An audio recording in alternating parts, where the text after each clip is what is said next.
확진자와 위중증, 사망자 수 등 각종 방역 지표가 날로 악화하면서 결국 정부가 일상 멈춤을 결정했습니다. 모임이나 영업시간 제한이 단행될 것으로 보이는데 소상공인이나 자영업자들을 달래는 것도 큰 과제가 됐습니다. 김민혜 기자입니다.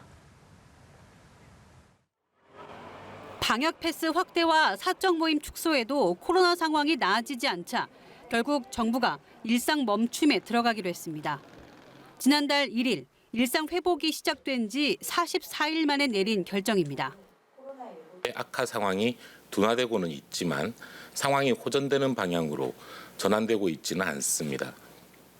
정부는 현재의 방역 상황을 엄중하게 보고 좀 더 강력한 사회적 거리두기를 특히 지난 방역 대책에선 빠졌던 영업시간 제한이 포함될 것으로 보입니다.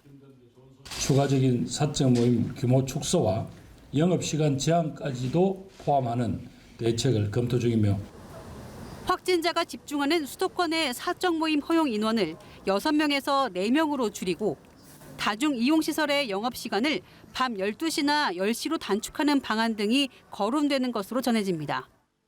의료계 일각에서 총력 대응 체계를 마련할 시간을 벌어야 한다며 2주간 긴급 멈춤을 제한함에 따라 더 강화된 조치가 나올 가능성도 있습니다.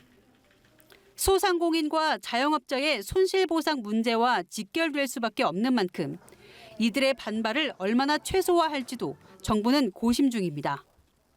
정부는 이번 조치로 민생 경제의 어려움이 커지는 데 공감하는 만큼 보상과 지원을 논의 중이라고 했지만 이들은 방역 패스 제도로도 피해를 보고 있다며 현실적인 보상을 요구하고 있습니다.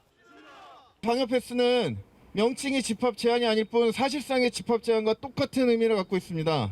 손실보상법의 의미를 집합 금지와 집합 제한에 한정하지 않고 정부는 일상회복지원위원회와 관계부처 등의 의견을 모아 사회적 거리두기 강화 방안의 구체적인 내용과 적용 시기를 결정해 발표할 계획입니다.